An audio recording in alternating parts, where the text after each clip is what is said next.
വിഷയങ്ങളാണ് ഈ രണ്ട് പുസ്തകങ്ങൾക്കും പൊതുവായിട്ടുള്ളത്. അതിലൊന്ന് പൗരോഹിത്യമാണ്,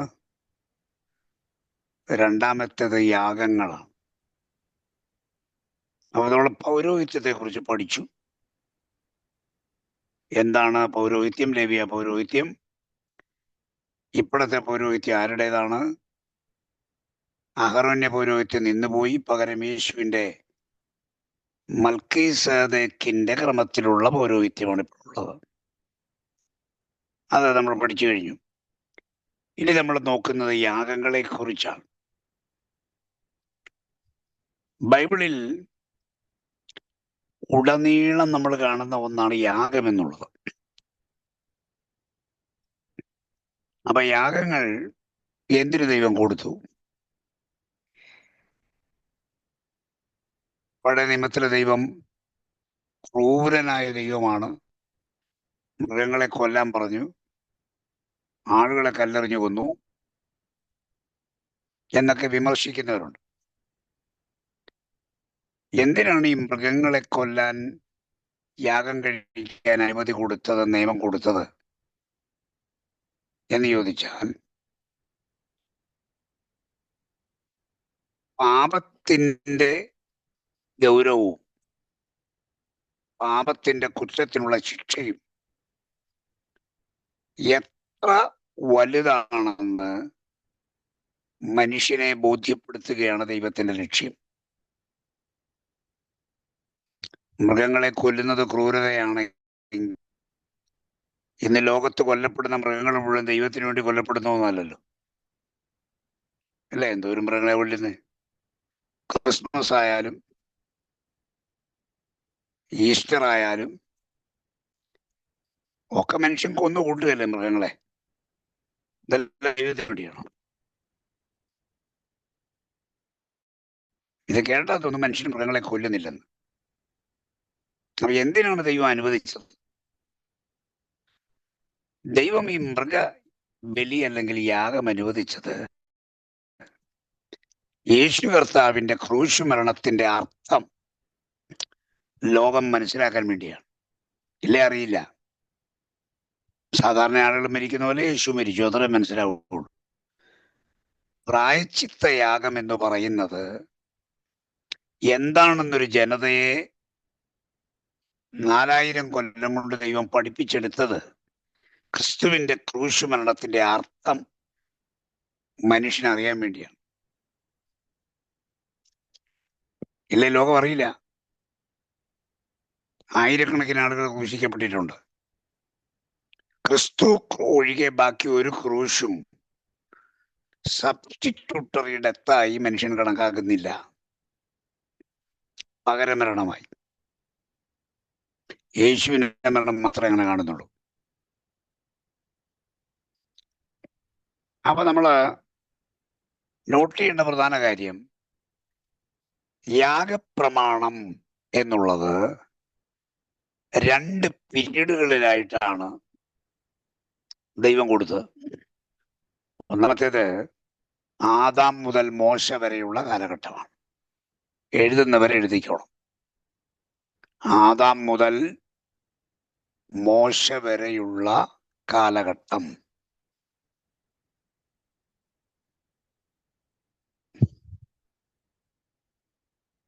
ഈ കാലത്ത് ഒറ്റ യാഗമേ ഉള്ളൂ. ആ യാഗത്തിന്റെ പേരാണ് ഹോമയാഗം. പ്രധാനമായും ജനത്തിന് കൊടുത്ത ഒരു യാഗ നിയമമേ ഉള്ളൂ. അതിന്റെ പേരാണ് ഹോമയാഗം.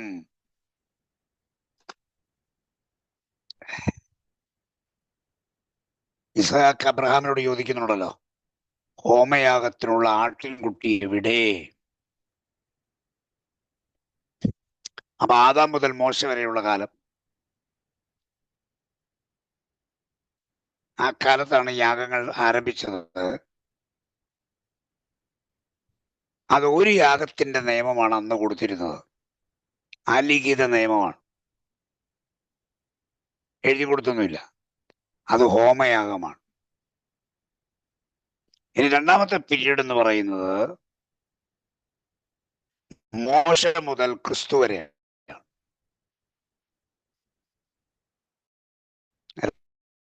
രണ്ടാമത്തെ പീരീഡ് മോശ മുതൽ ക്രിസ്തു വരെ. ഇവിടെയാണ് ലേവ്യ യാഗങ്ങൾ, അതിന് നിയമങ്ങൾ ദൈവം കൊടുത്തത്. മോശ മുതൽ ക്രിസ്തു വരെ 1500 കൊല്ലം കൂടാം.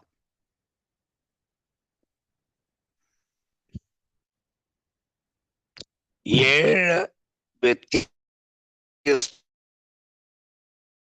യാഗ പ്രമാണങ്ങൾ ദൈവം കൊടുത്തു. 7 ദൈവം ഇസ്രായേലിന് കൊടുത്തു. അവ ഏതെല്ലാം?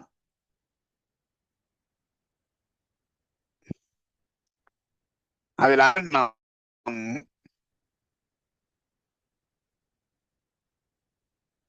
നമ്മൾ ലേവ്യ പുസ്തകത്തിന്റെ ആരംഭ ഭാഗത്ത് കാണുന്നുണ്ട്.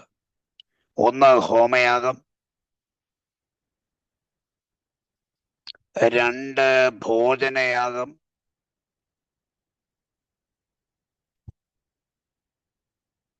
3 സമാധാനയാഗം,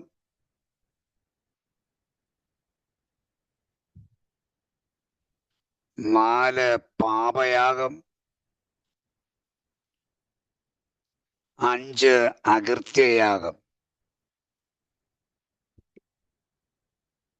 ഞാൻ ആവർത്തിക്കാം.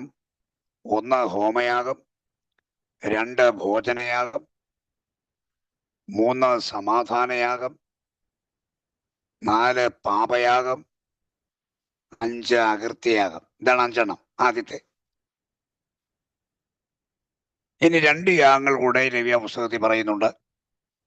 പക്ഷെ ആ 2ഉം ജനങ്ങൾ കഴിക്കേണ്ട യാഗങ്ങളല്ല. ആകെ 7 യാഗങ്ങളുണ്ട്. 5 ജനങ്ങൾ കഴിക്കേണ്ടത്, 2 ജനങ്ങൾക്ക് കഴിക്കാനുള്ളതല്ല. അതേതൊക്കെ യാഗമാണ്? 1 കരപൂരണയാഗം. കരപൂരണയാഗം പുരോഹിതന്മാർക്ക് വേണ്ടിയുള്ള യാഗമാണ്.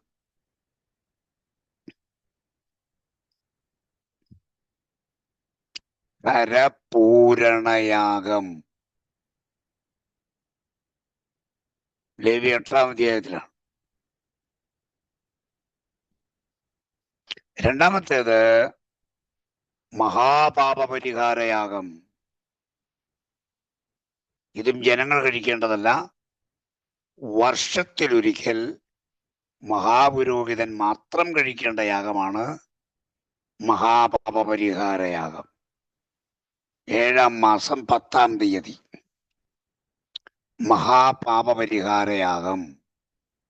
ഇത് കഴിക്കേണ്ടയാൾ മഹാപുരോഹിതനാണ്. ബാക്കി യാഗങ്ങളെല്ലാം കഴിക്കുന്നത് പുരോഹിതന്മാരാണ്. അപ്പൊ 7 യാഗത്തിന്റെ പ്രമാണങ്ങൾ ലേവ്യ പുസ്തകത്തിൽ കാണാം. 5 ജനങ്ങൾക്ക് വേണ്ടിയുള്ളതാണെങ്കിൽ 2 പുരോഹിതന്മാരും മഹാപൗരോഹിത്യവുമായി ബന്ധപ്പെട്ട യാഗങ്ങളാണ്.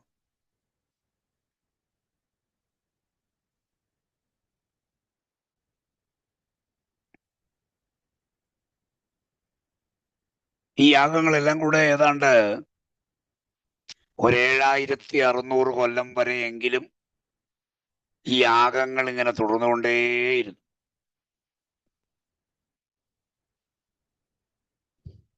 ക്രിസ്തു വരെയാണ്.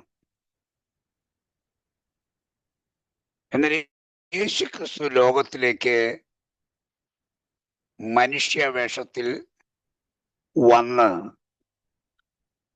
തൻ്റെ ശുശ്രൂഷയുടെ പരിസമാപ്തിയിൽ കൊല്ലപ്പെട്ടു. ആ മരണം ദൈവഹിതപ്രകാരമുള്ള യാഗമാണ്. അതിനു മുമ്പ് കഴിച്ച യാഗങ്ങളോ അതിൻ്റെ നിഴലാണ്, പൂർണ്ണത വരുത്താൻ കഴിവുള്ള യാഗങ്ങളല്ല. നമുക്ക് എബ്രായ ലേഖനം 10-ാം അധ്യായത്തിലേക്ക് വരാം. എബ്രായ ലേഖനം 10-ാം അധ്യായം 1 മുതൽ നമുക്ക് വായിക്കാം. അപ്പൊ നമുക്ക് കാര്യങ്ങളുടെ ഗൗരവം മനസ്സിലാവും. ന്യായപ്രമാണം വരുവാനുള്ള നന്മകളുടെ നിഴലല്ലാതെ കാര്യങ്ങളുടെ സാക്ഷാൽ സ്വരൂപമല്ലായക കൊണ്ട് ആണ്ടുതോറും ഇടവിടാതെ കഴിച്ചു വരുന്ന അതേ യാഗങ്ങളാൽ അടുത്തു വരുന്നവർക്ക് സൽഗുണപൂർത്തി വരുത്തുവാൻ ഒരു നാളും കഴിവുള്ളതല്ല. അല്ലെങ്കിൽ ആരാധനക്കാർക്ക് ഒരിക്കൽ മതി മതി മതി, നിർത്തി നിർത്തി നിർത്തി സുജ, നിർത്തി നിർത്തി നിർത്തി. ഇത് പറയണ്ടേ? വായിച്ചങ്ങ് പോയാൽ വല്ലതും പിടികിട്ടുവോ? ന്യായപ്രമാണം വരാനിരുന്ന കാര്യത്തിന്റെ നിഴലാണ്. ഏതാ വരാനിരുന്ന കാര്യം? യേശുവിന്റെ കാൽവറി മരണം. സകല യാഗങ്ങളും യേശുവിന്റെ കാൽവറി മരണത്തിന്റെ നിഴലായിരുന്നു. സാക്ഷാൽ അത് അതിൽ തന്നെയുള്ളതല്ല. എന്നിട്ടൊരു കാര്യം പറയാണ്, അടുത്തു വരുന്നവർക്ക് സൽഗുണപൂർത്തി വരുത്താൻ അതിന് കഴിയുകയില്ല. ആടുകളെ യാഗം കഴിച്ചാലും കാളകളെ യാഗം കഴിച്ചാലും ചെമ്മരിയാടിനെ യാഗം കഴിച്ചാലും പ്രാക്കുഞ്ഞുങ്ങളെ യാഗം കഴിച്ചാലും ഏതു യാഗവും സൽഗുണ പൂർത്തി വരുത്താൻ പ്രാപ്തിയുള്ളതല്ല. പിന്നെ എന്തിനാ കഴിച്ചേ? യേശുവിന്റെ യാഗത്തിലേക്ക് നമ്മളെ നയിക്കാനുള്ളതാണ് ഈ യാഗങ്ങൾ. ഇല്ല, യേശു കൊല്ലപ്പെടുമ്പോൾ നമ്മൾ വിചാരിക്കും യേശുവിനെ സാധാരണ സംഭവമായി കരുതും. ഇതിപ്പോ നമുക്കറിയാമല്ല, അതൊരു യാഗമായിരുന്നു. അപ്പൊ ന്യായപ്രമാണം പ്രകാരം കഴിച്ച യാഗം സാക്ഷാൽ സ്വരൂപമല്ലെന്ന് മാത്രമല്ല, അത് പൂർണ്ണത വരുത്താൻ കഴിയാത്ത യാഗങ്ങളായിരുന്നു. അടുത്ത വാക്യം.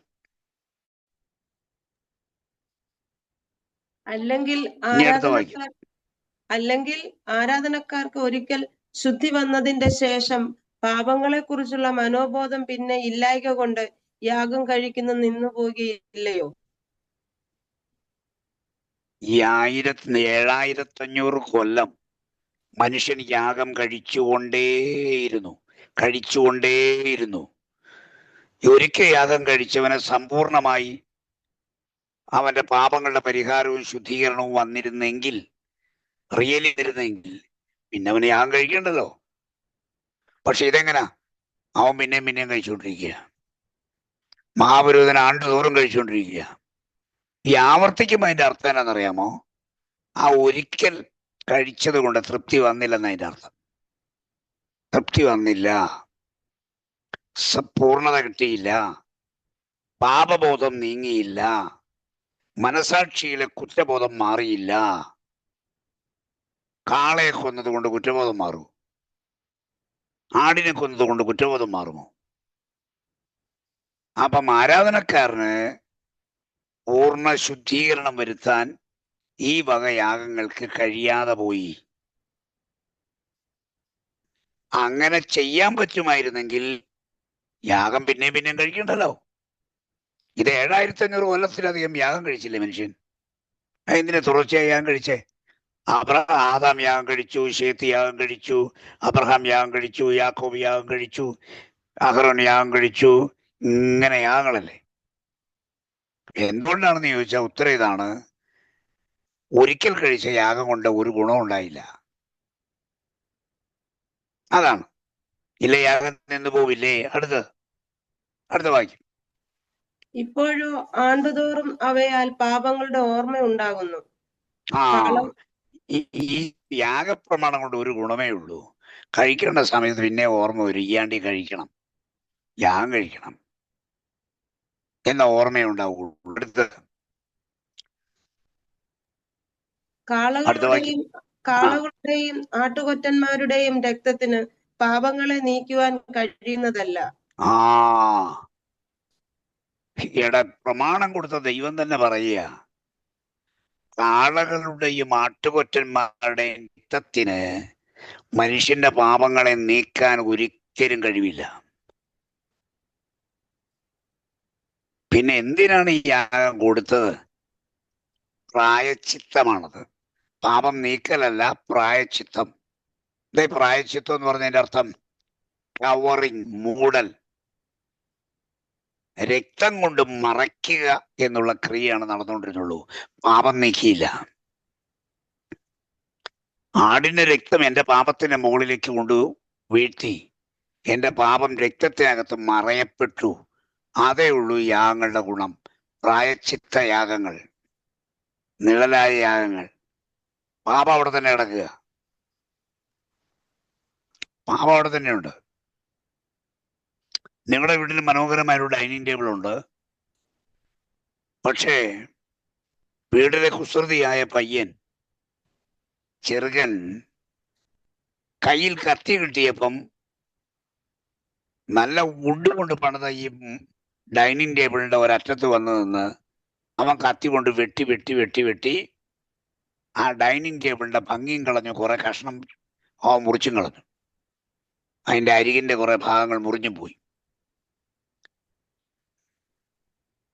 അന്ന് വൈകിട്ട് തന്നെ നിങ്ങളുടെ വീട്ടിലൊരു ഗസ്റ്റ് വരിക.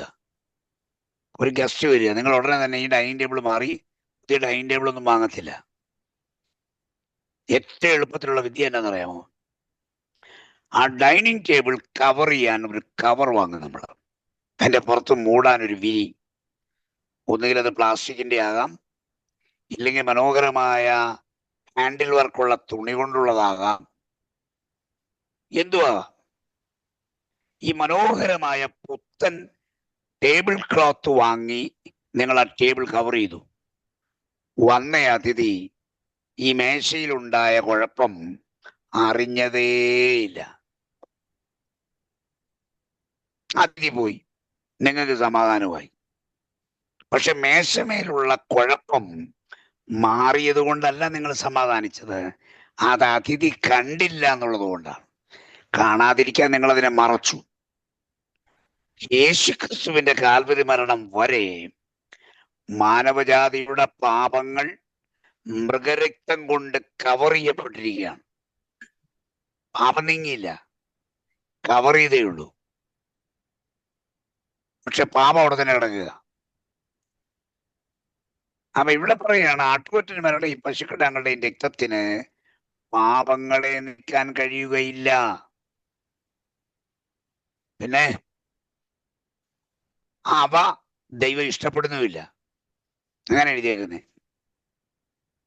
അടുത്ത വാചകം വായിച്ചേ. ആകയാൽ ലോകത്തിൽ വരുമ്പോൾ ഹനനയാഗവും വഴിപാടും നീ ഇച്ഛിച്ചില്ല, എന്നാൽ ഒരു ശരീരം നീ എനിക്ക് ഒരുക്കിയിരിക്കുന്നു. പുത്രൻ പറയുക, പുത്രൻ പിതാവിനോട് പറയുകയാണ്, പിതാവേ, ഹനനയാഗവും വഴിപാടും നീ ഇച്ഛിച്ചതല്ല, നീ ഇച്ഛിച്ചില്ല, എന്നാൽ നീ എനിക്കൊരു ശരീരം ഒരുക്കി തന്നു. അടുത്ത്, സർവാംഗ ഹോമങ്ങളിലും പാപയാഗങ്ങളിലും നീ പ്രസാദിച്ചില്ല. അപ്പോൾ ഞാൻ പറഞ്ഞു, ഇതാ ഞാൻ വരുന്നു, പുസ്തകച്ചുരുളിൽ എന്നെ കുറിച്ച് എഴുതിയിരിക്കുന്നു. ദൈവമേ, നിന്റെ ഇഷ്ടം ചെയ്യുവാൻ ഞാൻ വരുന്നു എന്ന് അവൻ പറയുന്നു.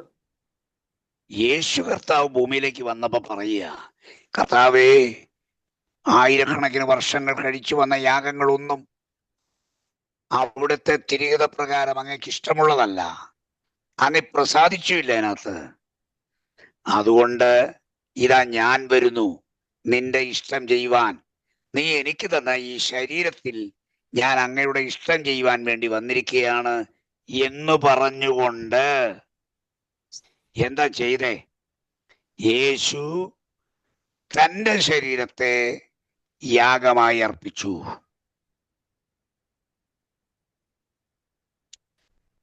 മനസ്സിലാകുന്നുണ്ടോ? മൃഗബലികൾ ദൈവം പ്രസാദിച്ചില്ല.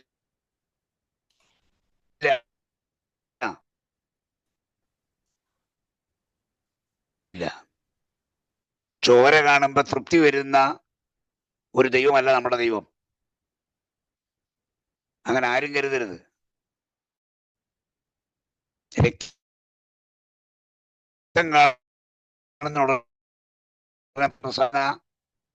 അന്യദേവന്മാരുടെ പേര് നാവിന്മേലെടുക്കാതിരിക്കുന്നതാണല്ലോ നല്ലത്. രക്തം കാണുമ്പോ അതിനെല്ലാം പ്രസാദമാ. രക്തം കുടിക്കുന്ന അതിന്റെ കർമ്മങ്ങൾ ചെയ്യുന്നവർ രക്തം കുടിക്കും. വലിയ കാര്യമാണ് അവർക്കത്. രക്തം കാണുക, രക്തം ചിന്തുക, ഇതിലൊക്കെ പ്രസാദിക്കുന്ന പൈശാചിക മൂർത്തികളുണ്ട്.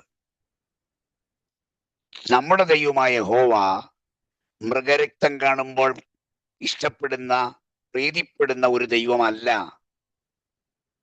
പിന്നെ എന്തിനാ കഴിക്കാൻ പറഞ്ഞെന്ന് ചോദിച്ചാൽ ഉത്തരം ഇതാണ്: വരുവാനുള്ള മശിഹയുടെ കുരിശുമരണം ഒരു യാഗമായിരുന്നു എന്ന് നമ്മൾ തിരിച്ചറിയണമെങ്കിൽ ഈ യാഗപ്രമാണത്തിലൂടെ സഞ്ചരിച്ചെങ്കിലേ തിരിച്ചറിയാൻ പറ്റൂ. ഇല്ല, അറിയേല. ഇല്ലേ സാധാരണ മരണമാണെന്ന് കരുതും. എത്രയോ പേര് നമ്മുടെ നാട്ടിൽ കൊല്ലപ്പെടുന്നു. ഇന്ത്യയുടെ രാഷ്ട്രപിതാവായ മഹാത്മജി കൊല്ലപ്പെടുകയായിരുന്നു. ഇന്ത്യൻ ജനത എപ്പോഴെങ്കിലും പറഞ്ഞോ അത് വാസ്തവത്തിൽ യാഗമരണത്തിലൂടെയാണ് ഞാൻ രക്ഷപ്പെട്ടത്, ഗാന്ധിയുടെ മരണം എന്നെ രക്ഷിക്കാനായിരുന്നു എന്ന് പറഞ്ഞ ആരും നാളുകളായി അതിൽ അർത്ഥം കണ്ടെത്താൻ ശ്രമിക്കുന്നില്ല. നമ്മളവിടെ ഗോഡ്സെ പിടിച്ച് ജയിലിലിട്ട് അവനെ കൊല്ലാൻ നോക്കുകയാണ് ചെയ്തത്. അല്ല, നമ്മളാരും ഗാന്ധിയുടെ മരണത്തെ ഒരു ബലിയായി കണ്ടില്ല. അപ്പൊ എന്താ വാസ്തവത്തിൽ? യേശു പിതാവായ ദൈവം മൃഗബലി അനുവദിച്ചത് അത് ഇഷ്ടമുണ്ടായിട്ടല്ല. പിന്നെ എന്തിനനുവദിച്ചു? ചിലത് ബോധ്യപ്പെടുത്തണം, മനുഷ്യനെ ബോധ്യപ്പെടുത്തണം. നിങ്ങളുടെ കുഞ്ഞുങ്ങൾ തെറ്റ് ചെയ്താൽ നിങ്ങൾ ശിക്ഷിക്കും. കുട്ടിക്കാലത്ത് അവരെ ശിക്ഷിക്കും. എന്തിനാ ശിക്ഷിക്കുന്നത്? നിങ്ങളായിട്ടാണോ? അവൻ ഇത്ര വയസ്സുള്ളപ്പം അവനെ ഇത്ര അടി കൊടുക്കണമെന്ന് നിങ്ങൾ നേരത്തെ തീരുമാനം എടുത്തായിരുന്നോ? അല്ല. ശിക്ഷ അവനെ ചിലത് ബോധ്യപ്പെടുത്താനാണ്. ശിക്ഷ കൊണ്ട് ഉദ്ദേശിക്കുന്ന കാര്യം ഇത്രയേ ഉള്ളൂ. അടിയല്ല നമ്മുടെ വിഷയം. ഈ അടി കൊണ്ട് അവൻ ചിലത് പഠിക്കണം, അതാണ് കാര്യം. ചില കാര്യങ്ങൾ അവൻ മനസ്സിലാക്കണം. അതുകൊണ്ടാണ് ഇബ്രാഹിം ചോദിക്കുന്നത്, അപ്പൻ ശിക്ഷിക്കാത്ത മകൻ എവിടെയുള്ളൂ? അപ്പൊ എന്ന് പറഞ്ഞ പോലെയാണ് യാഗം മൃഗബലി കഴിക്കാൻ അനുവദിച്ചത് വെറുതെ അല്ല, വരാനിരിക്കുന്ന നന്മയിലേക്ക് അത് വിരൽ ചൂണ്ടുകയായിരുന്നു. ഓരോ ആട്ടിൻകുട്ടി കൊല്ലപ്പെടുമ്പോഴും ആട്ടിൻകുട്ടി പറഞ്ഞു, നിങ്ങളുടെ പാപത്തിന് വേണ്ടി ഞാനിവിടെ കൊല്ലപ്പെടുന്നു, പക്ഷേ എൻ്റെ രക്തം കൊണ്ട് നിങ്ങളുടെ പാപങ്ങളെ പരിഹരിക്കാൻ കഴിയില്ല. എന്നാൽ ഉരുളായ ഒരു യാഗം നടക്കാൻ പോകുന്നു. അവിടെ ചൊരിയപ്പെടുന്ന രക്തത്തിൽ നിങ്ങളുടെ പാപങ്ങളെ മുഴുവൻ നീക്കും. യേശുവിന്റെ മരണം പാപം കവർ ചെയ്യല്ല ചെയ്തത്, പാപം നീക്കിക്കളഞ്ഞു. എന്താ ചെയ്തേ? നമ്മളതിന്റെ 14 വാക്യം ഒന്ന് വായിച്ചു. 14 വാക്യം, എബ്രായർ 10. ഏകയാഗത്താൽ അവൻ വിശുദ്ധീകരിക്കപ്പെടുന്നവർക്ക് സദാകാലത്തേക്കും സൽഗുണപൂർത്തി വരുത്തിയിരിക്കുന്നു. ഇനി അതിന്റെ 10 വാക്യം കൂടെ വായിച്ചു. ആ ഇഷ്ടത്തിൽ നാം യേശുക്രിസ്തു ഒരിക്കലായി കഴിച്ച ശരീരയാഗത്താൽ വിശുദ്ധീകരിക്കപ്പെട്ടിരിക്കുന്നു. അപ്പൊ യേശുവിന്റെ മരണം കൊണ്ട് എന്താ ഗുണമുണ്ടായത്? മുമ്പേ ആടുകളെ യാഗം കഴിച്ച പോലെയല്ല, ശുദ്ധീകരിക്കപ്പെട്ടു. രക്ഷിക്കപ്പെട്ട ഒരു ദൈവ പൈതൽ കർത്താവേ ഞാൻ പാപിയാണ്, എന്റെ പാപത്തിനൊരു പരിഹാരം തരണമേ എന്ന് ആവർത്തിച്ച് പ്രാർത്ഥിക്കാറില്ല. അവൻ ഒറ്റ പ്രാവശ്യ പ്രാർത്ഥന പ്രാർത്ഥിച്ചിട്ടുള്ളൂ. ഞാൻ പാപിയാണ്, നീ എന്റെ പാപത്തെ നീക്കിക്കളയണേന്ന് പറഞ്ഞ ഒറ്റ പ്രാവശ്യം പ്രാർത്ഥിച്ചുള്ളൂ. രക്ഷാനിർണയം പ്രാപിച്ച അന്ന് മുതൽ പ്രാർത്ഥിക്കുന്ന പ്രാർത്ഥന ഞാൻ പാപിയാന്ന് പറയാറില്ല. നമ്മൾ എത്രയോ പാട്ടുകൾ പാടുന്നു, ഒരു പാട്ടിലും ഞാൻ പാപിയാണ് എന്നില്ല, പാപിയായിരുന്നു എന്നേ ഉള്ളൂ. ഒരിക്കലും നമ്മൾ പറയുന്നില്ല. അതെന്താ പറയാത്തത്? എന്റെ പാപം മുഴുവൻ നീക്കിക്കളഞ്ഞു എന്ന് നമുക്ക് ഉറപ്പുള്ളത് കൊണ്ടാണ് നമ്മൾ പിന്നെയും നമ്മളെ തന്നെ പാപി എന്ന് വിളിക്കാത്തത്. സകല ലേഖനങ്ങളും എഴുതുന്ന വിശുദ്ധന്മാർക്കാ. പൗലോസ് ലേഖനം എഴുതുമ്പോഴേ വിശുദ്ധന്മാർക്ക് എഴുതുന്നത്, പാപിക്കല്ല. റോമിലുള്ള പാപികൾക്ക് എഴുതുന്നത്. തെസ്സലോനിക്കയിലുള്ള പാപികൾക്ക് എഴുതുന്നത്. കൊരിന്തിലുള്ള പാപികളായവർ സഹോദരന്മാരറിയുന്നതിന് ഏതെങ്കിലും ലേഖനത്തിലുണ്ടോ? എന്താ അങ്ങനെ എഴുതാഞ്ഞത്? ഒരിക്കലായി നമ്മൾ വിശുദ്ധീകരിക്കപ്പെട്ടു, സദാകാലത്തേക്കും സൽഗുണ പൂർത്തിയും വന്നു. അതുകൊണ്ട് നമ്മളിപ്പോ പാപി എന്ന ലേബൽ നീങ്ങിപ്പോയി. ആ ലേബൽ നീങ്ങിപ്പോയി. നമ്മുടെ വി ആർ നോട്ട് സിന്നേഴ്സ്. എന്നാൽ നമ്മളിൽ പാപത്തിന്റെ പ്രകൃതി അവസരം കിട്ടിയാൽ പുറത്തു ചാടാൻ തയ്യാറായി നമ്മുടെ ഉള്ളിലുണ്ട്. അതുകൊണ്ട് പാപം ചെയ്യണമെന്ന് നിർബന്ധമില്ല. പക്ഷേ നമ്മൾ പാപികളല്ല. ആരും നിങ്ങളെ പഠിപ്പിക്കുകയില്ല നിങ്ങൾ പാപികളാണ്. ബൈബിൾ അങ്ങനെ പഠിപ്പിക്കുന്നില്ല. അവിടെ എല്ലാം പറയുന്നത് നിങ്ങളുടെ പാപം യേശു ചുമന്നു. 1 പത്രോസ് 2:24 ഒന്ന് വായിക്കാമോ?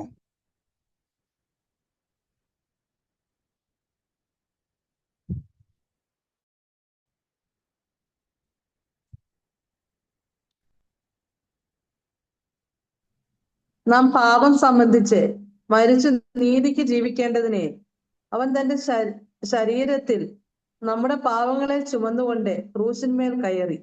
അവന്റെ മതി. ആരുടെ പാപം ചുമന്നുകൊണ്ടാ കയറിയേ? നമ്മുടെ പാപം എന്ത് ചെയ്യേ? യേശുവിന്റെ ശരീരത്തിൽ വഹിച്ചു. അതിനെ എന്ത് ചെയ്തു? ദൈവം നീതിപൂർവമായി ശിക്ഷ കൊടുത്തു. ആ പാപം എവിടെ പോയി? പാപം ചുമന്നൊഴിച്ചു നീക്കി. നമ്മുടെ പാപത്തെ യേശു ചുമന്ന് നീക്കി. ഇനി യെശയ്യാവ് 53:6 വായിച്ച്. യെശയ്യാവ് 53:6.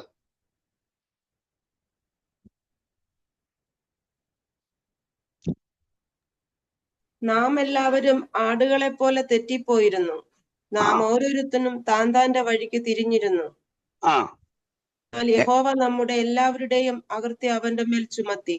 യഹോവ നമ്മുടെ എല്ലാവരുടെയും അകൃത്യം യേശുവിന്റെ മേൽ ചുമത്തി. അപ്പൊ നമ്മുടെ അകൃത്യവും പാപവും എവിടെ? ഇപ്പം യേശു 1900 വർഷങ്ങൾക്ക് മുമ്പ് തന്റെ ശരീരത്തിൽ വഹിച്ചു. Where is my sin? എന്റെ പാപം എവിടെ? അത് 1900 വർഷം മുമ്പ് യേശു തന്റെ ശരീരത്തിൽ വഹിച്ച് അതിന് പരിഹാരം വരുത്തി, ശിക്ഷ ഏറ്റുവാങ്ങി. എന്റെ പാപം നീങ്ങി. അതായത് എനിക്ക് കടമുണ്ടെന്ന് വെച്ചാൽ കടം, എനിക്ക് ഒരാളോട് കടമുണ്ട്. വേറൊരാൾ വന്ന് എന്റെ കടം ഏറ്റെടുത്തു. എന്റെ കടം അയാൾ ഏറ്റെടുത്തു. പിന്നെ ഞാൻ കടക്കാരനല്ല. എനിക്ക് ബാങ്ക്രപ്റ്റി ഉണ്ടായി. ബാങ്ക് ജപ്തി ചെയ്യുമെന്ന് പറഞ്ഞു. ഇത്ര അടച്ചില്ലെങ്കിൽ നിങ്ങളുടെ വീട് ജപ്തി ചെയ്യും. ബാങ്കിന് നോട്ടീസ് വന്നു. മറ്റൊരാൾ എനിക്ക് പകരം വന്ന ബാങ്കിലെ കടം മുഴുവൻ കൊടുത്ത് വീട്ടി. എന്റെ ജപ്തി ക്യാൻസലായി, ജപ്തി നീങ്ങി, ഞാൻ ഫ്രീ ആയി. ഇതുപോലെയാണ് പാപം യേശു ഏറ്റെടുത്തു, അകൃത്യം യേശു ഏറ്റെടുത്തത് കൊണ്ട് ഞാനിപ്പോ അതിനകത്തല്ല. എന്റെ പാപവും അകൃത്യവും നീങ്ങിപ്പോയി. അതുകൊണ്ടാണ് നമ്മൾ ഈ ഞായറാഴ്ച കൈയെടുത്തിട്ട് ഉച്ചത്തിൽ അടിക്കുന്നതും തമ്പേർ തല്ലിപ്പൊട്ടിക്കുന്നതും ഒക്കെ ആ കാര്യം പറഞ്ഞുകൊണ്ട് കർത്താവേ നീ രക്ഷിച്ചു. മനസ്സിലായോ? നമ്മൾ ഇത്ര ആഹ്ലാദിക്കുന്ന അതുകൊണ്ടാ. പുറത്തുള്ളവൻ ആഹ്ലാദിക്കണേ, അകത്ത് കള്ളി ചെല്ലണം, മദ്യം ചെല്ലണം. അവൻ അതിലെ ആഹ്ലാദം. ഒരു ദൈവത്തിലെ ആഹ്ലാദം നരകത്തിയിലേക്ക് പോകത്തക്ക രീതിയിൽ അകൃത്യം ചെയ്ത എൻ്റെ മുഴുവൻ അകൃത്യവും യേശു വഹിച്ചു, അത് ഏറ്റെടുത്തു. ഇപ്പൊ ഞാന് പാപം, അകൃത്യം എന്നിവ എൻ്റെ മേലില്ല. കുറ്റപത്രം എനിക്കെതിരെ ഇല്ല ദൈവകോടതിയിൽ. ആ അറിവിലാണ് അവൻ ആഹ്ലാദിക്കുന്നത്. അപ്പൊ പണ്ട് യേശുവിന് മുമ്പുള്ള കാഴ്ചയാങ്ങളോ അങ്ങനൊരു ശുദ്ധീകരണം തന്നില്ല മനുഷ്യർക്ക്, ഒരിക്കലും തന്നില്ല. കാരണം ദാവീദ് എങ്ങനെ പ്രാർത്ഥിക്കുന്നത്? 51 സങ്കീർത്തനത്തില്, ഇതാ ഞാൻ അകൃത്യത്തിൽ ഉരുവായി, പാപത്തിൽ എൻ്റെ അമ്മ എന്നെ ഗർഭം ധരിച്ചു. 51 സങ്കീർത്തനത്തിൽ ദാവീദ് പറയുക. അത് നമ്മളെ ബാധിക്കുന്ന കാര്യമല്ല. ഇന്ന് ജീവിക്കുന്ന ഒരു ശിശുവും പാപത്തിലല്ല ജനിക്കുന്നത്, പാപിയുമല്ലവൻ. യേശുവിന്റെ കാൽവരി മരണത്തോടെ ആ അകൃത്യം അല്ലെങ്കിൽ ആ പാപം നീക്കിക്കളഞ്ഞു. അതുകൊണ്ടാണ് നിങ്ങൾ തിരിച്ച് ശിശുക്കളെ പോലെ ആകണമെന്ന് പറഞ്ഞതുകൊണ്ടാണ്. ശിശുവിൽ പാപമില്ല, ദൈവം കൗണ്ട് ചെയ്യുന്നില്ല പാപം. ശിശു സ്വർഗത്തിൽ പോകാൻ ഒന്നും ചെയ്യേണ്ട കാര്യവുമില്ല. അവനൊന്നും ഒരിക്കലും നരകത്തിലേക്ക് വിടാൻ ഒക്കുകയില്ല. മൈനറാ. നമ്മുടെ ലോകത്തിലെ കോടതി പോലും ചെയ്യില്ലല്ലോ കുഞ്ഞുങ്ങളെ, ഒന്നും ചെയ്യാൻ പറ്റത്തില്ല. അമേരിക്കയില് 3 വയസ്സുള്ള കുട്ടി, അവിടെ എപ്പോഴും ടെലിവിഷനിലൂടെയൊക്കെ ഇങ്ങനെ കണ്ടുകൊണ്ടിരിക്കുകയല്ലോ ഓരോ കാര്യം. കൊച്ചു പിള്ളേരൊക്കെ ഇങ്ങനെ കണ്ടുകൊണ്ടിരിക്കുന്ന ഈ തോക്കെടുക്കുക, വെടിവെക്കുക, അവർക്ക് തന്നെ അതിന്റെ കളിയുണ്ട്. ടിവിയിൽ അവർക്ക് കളിക്കാം, കാർട്ടൂൺ കളി കളിക്കാം. ഈ തോക്ക് അവന്റെ കൈ വെച്ചോണ്ട് അവൻ നടന്ന് ചിലരൊക്കെ വെടിവെക്കും. ഈ കാർട്ടൂണൊക്കെ നിരന്തരം കണ്ടുകൊണ്ട് കുഞ്ഞുങ്ങൾ രസിച്ചിരിക്കും. കൂട്ടത്തില് മേശയുടെ വലിപ്പിൽ നിന്നും റിവോൾവർ എടുത്ത് വെറും 3 വയസ്സുള്ള കുട്ടി അവന്റെ അപ്പന്റെ നേരെ പിടിച്ച് കാഞ്ചി മരിച്ചു. അവൻ വെടിയേറ്റ് മരിച്ചുപോയി. അവിടെ തോക്കിൽ ലൈസൻസ് ഒക്കെ എളുപ്പമാണ്. സുരക്ഷയ്ക്ക് വേണ്ടി തോക്ക് ഓരോ വീടുകളിലും കാണും. നമ്മുടെ ഇവിടെയാണെങ്കിൽ കിട്ടാൻ പാട്. നമ്മുടെ ഇവിടെ കിട്ടാത്തത് നല്ല കാര്യം. അതുകൊണ്ട് നമ്മളൊക്കെ ജീവിച്ചിരിക്കുന്നു. ഇല്ല, ഭ്രാന്തന്മാരെല്ലാം ആരെയൊക്കെ കൊല്ലുമെന്ന് പറയാൻ പറ്റുകയില്ല. ഈ 3 വയസ്സായ കുഞ്ഞിനെ അവിടുത്തെ കോടതിക്ക് ഒന്നും ചെയ്യാൻ ഒക്കുകയില്ല. ഒന്നും ചെയ്യാൻ ഒക്കുകയില്ല. എന്താ കാരണം? അവനെ ഒരു കുറ്റവാളിയായി കാണാൻ ലോക നിയമം അനുവദിക്കുന്നില്ല. ലോകത്തൊരു നിയമവും 3 വയസ്സുകാരനായ കുട്ടിയെ ക്രിമിനലാക്കാനും ആക്ഷൻ എടുക്കാനും അനുവദിക്കുന്നില്ല. അല്ല പിന്നെ നമ്മളിപ്പോ നമ്മുടെ ജയിലിൽ ചെല്ലുമ്പം കൊച്ചു പിള്ളേരെ കൂടെ കണ്ടേനെ, കുഴപ്പം കാണിച്ച പിള്ളേരെ കണ്ടു. അപ്പൊ അവരെ ഒരുവിധം പ്രായം ചെന്ന് കഴിഞ്ഞാൽ അവരെ വിടുന്നത് ദുർഗുണ പരിഹാര പാഠശാലയിലാണ്. അവിടെ കിടക്കുന്ന കൂടുതലും തെരുവിൽ വളരുന്ന കുട്ടികളാണ്. തെരുവ് മനുഷ്യരുടെ തെരുവിൽ കിടക്കുന്ന കുട്ടികളാണ് നമ്മുടെ ബോസ്റ്റൺ ജയിൽ അല്ലെങ്കിൽ ദുർഗുണ പരിഹാര പാഠശാല ഇപ്പൊ കിടക്കുന്നത്. ഞാനങ്ങനെ കണ്ണൂരിലും കൊല്ലത്തുമൊക്കെ ഇത്തരം കുട്ടികളുടെ ജയിൽ സന്ദർശിച്ചിട്ടുള്ള ആളാണ്. അവരോട് പ്രസംഗിച്ചിട്ടുള്ള ആളുമാണ്, സംസാരിച്ചിട്ടുള്ള ആളുമാണ്. നമുക്ക് തന്നെ കഷ്ടം തോന്നും, ഈ പ്രായക്കാരായ പിള്ളേരെല്ലാം കൂടെ ഇങ്ങനെ ഒരു അനാഥശാലയിലെ പിള്ളേരെ പോലെ കിടക്കുന്നല്ലോ എന്നൊക്കെ. പക്ഷെ അവരുടെ ചെറുപ്പത്തിലെ അവർ കുറ്റകൃത്യത്തിലകപ്പെട്ടു, മോഷണമായി, പല പല കാര്യങ്ങളായി. അപ്പൊ നമ്മുടെ പാപം മുഴുവൻ യേശു ഏറ്റെടുത്തു. അതുകൊണ്ട് നമ്മൾ പാപികളല്ല. ന്യായപ്രമാണത്തിലെ മൃഗബലികൾ പാപം പരിഹരിച്ചില്ല. എന്നാൽ യേശുവിന്റെ കാൽവറി മരണം വിശ്വസിക്കുന്ന ഏതൊരുത്തന്റെയും പാപം പരിഹരിച്ചെന്നവന്റെ മനസാക്ഷിയിൽ അവൻ അനുഭവിക്കാൻ പറ്റുന്നു. ഇപ്പൊ യേശുവിനെ കണ്ടതിന് ശേഷം എനിക്ക് പാപബോധമില്ല, കുറ്റബോധമില്ല. പാപിയാണെന്ന ബോധമായിട്ടാണ് ഞാൻ ഉദ്ദേശിച്ചത്. യേശുവിനെ ഞാൻ വ്യക്തിപരമായി മനസ്സിലാക്കി കഴിഞ്ഞപ്പോൾ എനിക്ക് പാപബോധവും കുറ്റബോധവും നീങ്ങി.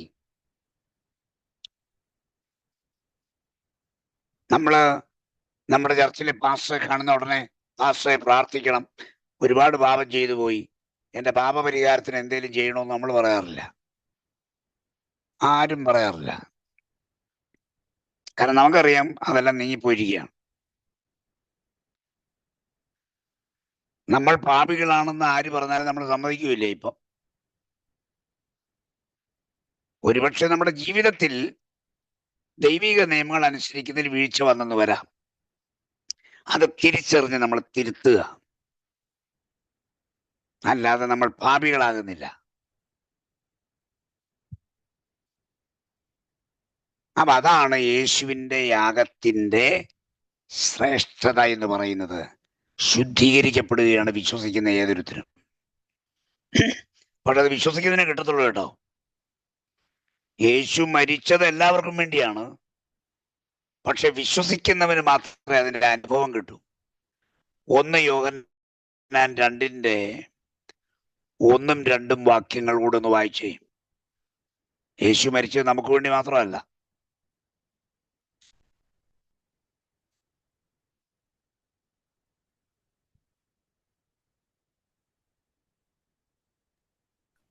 റെഫറൻസ് എന്താ? 1 യോഹന്നാൻ ഇല്ലേ? ആദ്യം മുതലുള്ളതും ഞങ്ങൾ കേട്ടതും സ്വന്തം കണ്ണുകൊണ്ട് കണ്ടതും ഞങ്ങൾ നോക്കിയതും. 1 യോഹന്നാൻ 2-ാം അധ്യായത്തിന്റെ 1 മുതലാണ് ഞാൻ പറഞ്ഞത്. എന്റെ കുഞ്ഞുങ്ങളെ, നിങ്ങൾ പാപം ചെയ്യാതിരിപ്പാൻ ഞാൻ ഇത് നിങ്ങൾക്ക് എഴുതുന്നു. ഒരുത്തൻ പാപം ചെയ്തു എങ്കിലോ യേശുക്രിസ്തു എന്ന കാര്യസ്ഥൻ നമുക്ക് പിതാവിന്റെ അടുക്കലുണ്ട്. അവൻ നമ്മുടെ പാപങ്ങൾക്ക് പ്രായശ്ചിത്തമാകുന്നു. നമ്മുടേതിന് മാത്രമല്ല, സർവ്വലോകത്തിന്റെ പാപത്തിനും തന്നെ. മതി. യേശുവിന്റെ മരണം രക്ഷിക്കപ്പെട്ടവർക്ക് വേണ്ടി മാത്രമായിരുന്നില്ല, സർവ്വലോകത്തിന്റെ പാപത്തിനായിരുന്നു. നാരായണൻകുട്ടിയും അബ്ദുള്ളയും ഇന്ന് വരെ വിശ്വസിച്ചിട്ടില്ല, പക്ഷെ അവന്റെ പാപത്തിലൂടെ യേശു മരിച്ചത്. അതാണ് നമ്മൾ ഈ അവനോട് എന്നീ പരസ്യത്തിന് പറയുന്നത്, സ്നേഹിത, നിന്റെ പാപത്തിന് വേണ്ടി ഒരാൾ വില കൊടുത്തു മരിച്ചു, നീ അതൊന്ന് അംഗീകരിച്ചാൽ മതി. അവന്റെ കടം കൊടുത്ത് വീട്ടി, പക്ഷെ ഇവന് വിശ്വാസമില്ല ഇപ്പോഴും. അതുപോലെയാ. അപ്പൊ നമ്മുടെ പാപത്തിന് മാത്രമല്ല യേശു മരിച്ചത്, സർവ്വലോകത്തിന്റെയും പാപത്തിനാ. ഈച്ച് ആൻഡ് എവറി പേഴ്സൺ, ലോകത്തിലെ സകല മനുഷ്യന്റെയും പാപത്തിന് യേശു മരിച്ചു. നിരീശ്വരവാദിയുടെ പാപത്തിനു വേണ്ടി യേശു മരിച്ചു. ബഹുദൈവ വിശ്വാസിയുടെ പാപത്തിനു വേണ്ടി യേശു മരിച്ചു. സത്യാന്വേഷി അല്ലാത്ത മനുഷ്യന് വേണ്ടി യേശു മരിച്ചു. സകലർക്കും വേണ്ടി യേശു മരിച്ചത്. അത് നമ്മൾ തിരിച്ചറിയുകയാണ്. യേശു എനിക്ക് വേണ്ടി മരിച്ചെന്ന തിരിച്ചറിവാണ് നമ്മെ രക്ഷയിലേക്ക് നയിക്കുന്നത്. നമ്മളത് അക്സെപ്റ്റ് ചെയ്യുന്നു. ഓക്കെ. അപ്പൊ എന്താണ് ന്യായപ്രമാണത്തിലെ മൃഗബലികളും പുതിയ നിയമത്തിലെ യേശുവിന്റെ മരണവും തമ്മിലുള്ള ബന്ധം? ഒന്ന് നിഴലായിരുന്നു, മറ്റൊന്ന് പൊരുളായ യാഗമായിരുന്നു. ഒന്ന് പൂർണ്ണമായി രക്ഷിക്കാൻ കഴിയാത്ത യാഗങ്ങളായിരുന്നു, ക്രിസ്തുവിന്റെ മരണം പൂർണ്ണമായി രക്ഷിക്കുന്ന യാഗമായിരുന്നു. ഇതാണ് പ്രധാനമായും നമ്മൾ മനസ്സിലാക്കേണ്ടുന്ന പ്രാഥമിക തത്വം. ഓക്കെ, നമുക്കിന്ന് അവസാനിപ്പിക്കാം ഇവിടം കൊണ്ട്. ഇന്നത്തെ ക്ലാസ്സിൽ നിങ്ങൾക്ക് എന്തെങ്കിലും ക്ലിയർ ആകാനുണ്ടെങ്കിൽ അത് ചോദിക്കാം. ഇതുമായി ബന്ധപ്പെട്ട എന്തെങ്കിലും കാര്യങ്ങൾ നിങ്ങൾക്ക് സംശയമുണ്ടെങ്കിൽ ഇപ്പോൾ നിങ്ങൾക്കത് ചോദിക്കാം. അത് പറഞ്ഞ് നമുക്ക് അവസാനിപ്പിക്കാം. സാറേ, സംശയം ഉണ്ടായിരുന്നു. ചോദിച്ചോട്ടെ. 51-ാം സങ്കീർത്തനത്തിൽ ദാവീദ് പറയുന്നില്ല, അകൃത്യത്തിൽ ഞാനൊരു ആയി പാപത്തിൽ എന്റെ അമ്മയെ ഗർഭം ധരിച്ചെന്ന് പറയുന്നു. അപ്പൊ അതിനുശേഷം നമ്മുടെ കർത്താവ് യേശു ക്രിസ്തുവിന്റെ വിശ്വാസത്തിലൂടെ നാം നീതീകരണം പ്രാപിച്ച ദൈവമക്കളായിരുന്നു, വിശുദ്ധന്മാരും വ്രതന്മാരുമായി തീർന്ന ആളെ നമ്മൾ പാസ്റ്റർ ഇപ്പൊ പഠിപ്പിച്ചതേ. അതെ. അപ്പൊ ആ കാലഘട്ടവും ഈ കാലഘട്ടം, അതായത് ദാവീദിന്റെ കാലഘട്ടവും ഈ കാലഘട്ടവും തമ്മില് ദൈവിക പ്രമാണത്തിൽ നിന്ന് വ്യത്യാസം വന്നതുകൊണ്ടാണോ ഇപ്പം ജനിക്കുന്ന കുഞ്ഞുങ്ങൾ പാപികളല്ലാതായി ആകുന്നത്? ദൈവിക പ്രമാണത്തിന് വ്യത്യാസമുണ്ട് ഈ രണ്ട് യുഗങ്ങളിലും. ഓക്കെ, മനസ്സിലായി. ഓക്കെ, രണ്ടാമതൊരു കാര്യം പാസ്റ്റേ, സാറേ ഇപ്പം ചോദിച്ചത് ബേസിക്കലി എഫേസ്യ ലേഖനത്തിൽ പറയുന്നു, എഫേസ്യ ലേഖനം 2:12 പറയുന്നതിന് പോലെ ക്രിസ്തുവിൽ വിശ്വാസമില്ലാത്ത എല്ലാവരും പാപികളാണ്, എല്ലാവരും they are all by nature children of wrath, കോപത്തിന്റെ മക്കളാണെന്ന് പറയുന്നത്. അതെ. അപ്പൊ അങ്ങനെ ആയിരിക്കുമ്പോൾ ഇപ്പം പാസ്റ്റർ പറഞ്ഞു കുഞ്ഞുങ്ങൾക്ക് ബേബികൾക്ക് പാവമില്ലെന്ന് പറഞ്ഞു. അപ്പൊ നമ്മളെ എങ്ങനെയാ എവിടെയാ നമ്മൾ ഒരു ഒരു ഒരു ലൈൻ ഡ്രോ ചെയ്യാൻ പറ്റുന്നത്? എത്ര വയസ്സ് വരെയാണ് അവര് പാവമില്ലാത്തവരായി നമുക്ക് കണക്കാക്കാൻ പറ്റുന്നത്? അത് ഒരു ഡെഫിനിറ്റ് ടൈം അല്ലെങ്കിൽ ഒരു പ്രായം നമുക്ക് പറയാൻ പറ്റുകയില്ല.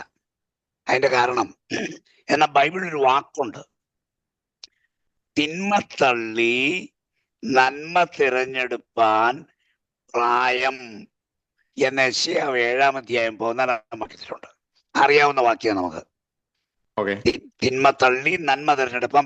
അപ്പൊ നന്മ തിന്മകളെ തിരിച്ചെടുക്കാനും സ്വയം തീരുമാനമെടുക്കാനും ഒരു ചൈൽഡ് അല്ലെങ്കിൽ ഒരു ബാലകൻ എപ്പോഴാണോ പ്രാപ്തിയിലെത്തുന്നത് ആ കാലം വരെ എന്നേ പറയാൻ പറ്റും. ചില കുട്ടികൾ നേരത്തെ ആവും, ചില കുട്ടികൾ കുറെ കൂടെ കഴിയും. അതുകൊണ്ടൊരു കൃത്യമായ പ്രായം നമുക്ക് പറയാൻ പറ്റുകയില്ല. ചില കുട്ടികൾ നേരത്തെ പക്വതയിലെത്തും, ചില കുട്ടികൾ വളരെ വൈകും. അത് സിറ്റുവേഷനിലാണ്. ഓക്കെ, ഇനി മനസ്സിലായി. ഞാൻ അടുത്ത ചോദ്യം ചോദിക്കുമ്പോൾ പാസ്റ്ററിനെ തെറ്റിദ്ധരിക്കരുത്. ഞാനൊരു അഡ്വാൻസ് ഇല്ല. പ്രകൃത ചില കുഞ്ഞുങ്ങൾക്ക് തിരിച്ചറിവിന്റെ ഒരു ബോധമില്ലാത്ത ചില കുഞ്ഞുങ്ങളുണ്ടല്ലോ, നമ്മൾ അവരെ ചില ബുദ്ധിമാന്ദ്യം, അങ്ങനെയുള്ള കുഞ്ഞുങ്ങൾക്ക് ഇപ്പൊ ഈ വാക്യങ്ങളുടെ അടിസ്ഥാനത്തിൽ അവര് മരിക്കുന്നവരൊരു പാപികളല്ലാതിരിക്കുവോ? അവര് അങ്ങനെ ബുദ്ധിമാന്യമുള്ള കുഞ്ഞുങ്ങളെ കുഞ്ഞുങ്ങളുടെ കൂട്ടത്തിൽ പെടുത്താൻ സാധ്യതയുള്ളൂ. ഓക്കെ, അവരെപ്പോഴും ചൈൽഡിഷ് തന്നെയാണ്.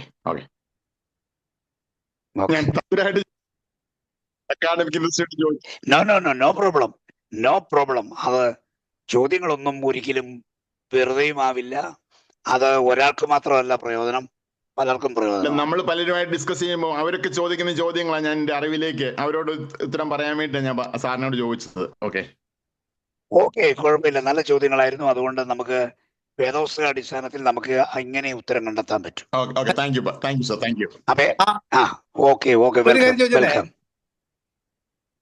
പാപം ഇപ്പൊ ജനിക്കുന്ന കുട്ടികൾക്ക് പാപമില്ല എന്ന് നമുക്ക് തീർത്തു പറയാൻ പറ്റുമോ? കാരണം പറയുന്ന അതിക്രമങ്ങളും പാപങ്ങളും മരിച്ചവരായിട്ട് നമ്മെ ഉയർപ്പിക്കുന്ന. അപ്പൊ പാപം എല്ലാവരിലും ഉണ്ടല്ലോ, ഇപ്പൊ ജനിച്ച കുഞ്ഞിലും ഉണ്ടല്ലോ. കംപ്ലീറ്റ് ആയ ചോദ്യം. കംപ്ലീറ്റ് ആയി. അല്ല, അപ്പൊ ഇപ്പൊ ജനിക്കുന്ന കുട്ടികൾക്ക് പാപം ഇല്ലെന്ന് പറഞ്ഞല്ലോ, അതുകൊണ്ടാ പറഞ്ഞു. പറയാം, അത് പറഞ്ഞുതരാം. ഇപ്പോൾ ജനിക്കുന്ന കുഞ്ഞുങ്ങളിലും ആദാമ്യ പാപത്തിന്റെ പ്രകൃതിയുണ്ട്.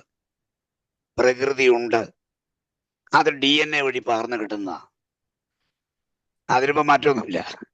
പക്ഷെ സ്വർഗത്തിലെ ദൈവം ഒരു പ്രായം വരെ ഇവന്റെ മേലുള്ള പാപപ്രകൃതിയുടെ ഉത്തരവാദി അവനല്ല ഉത്തരവാദി. അതുകൊണ്ട് അവന്റെ പേരിൽ അത് കണക്കിടാൻ പറ്റില്ല. ഈ കുഞ്ഞ് നിരപരാധിയാ. മനസ്സിലായോ? അല്ല, അത് മനസ്സിലായി. അല്ല, ഈ ഇപ്പൊ ജനിക്കുന്ന കുട്ടികൾക്ക് പാപം ഇല്ല എന്ന് പറഞ്ഞ, അപ്പൊ അതുകൊണ്ടാണ് ഇതാണ് ഉദ്ദേശിച്ചത്. പാപം ഇല്ല എന്ന് പറഞ്ഞാൽ സ്വർഗം കൗണ്ട് ചെയ്യുന്നില്ല എന്നർത്ഥമല്ല പറഞ്ഞത്. ദൈവം അത് കൗണ്ട് ചെയ്യുന്നില്ല. പിന്നെ 7500 വർഷം എന്നുള്ളത് അത് ക്ലിയർ ആയില്ല. അത് നമുക്കിവിടെ ഒരു ആൻസറിൽ ഒതുക്കാവുന്ന കാര്യമല്ല. അത് മനുഷ്യ സൃഷ്ടിപ്പ് മുതലുള്ള ഒരു കാലം, ഒരേകദേശ കാലം പറഞ്ഞേ ഉള്ളൂ. അത് അതിൽ കുറയാം, കൂടാം. അതൊരു കൃത്യതയാർന്ന ബൈബിൾ എവിഡൻസിലെ കണക്കാക്കണമെന്നില്ല. ഞാൻ എൻ്റെ ഒരു പഠനത്തിൽ നിന്ന് പറഞ്ഞതേ ഉള്ളൂ.